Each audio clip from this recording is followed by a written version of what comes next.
খানি খুলিয়া সালামের জবাব দিলেন।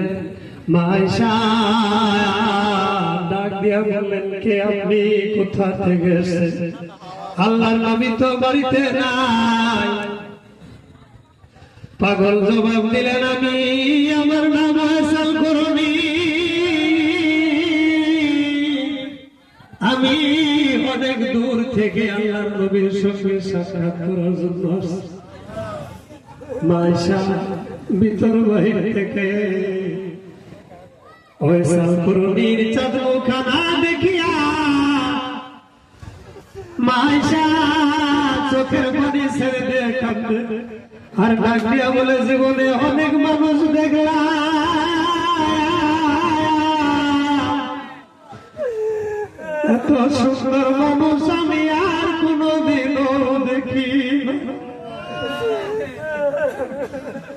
যার চেহারার দিকে তাকাইলে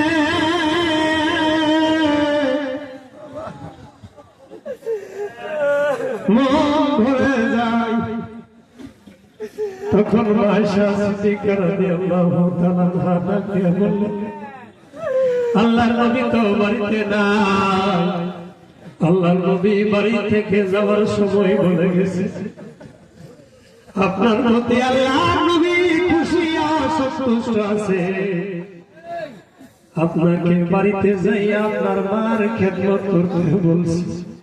আয়েশাল করণী পাগল পারা হইয়া পাগল একবার মাথায়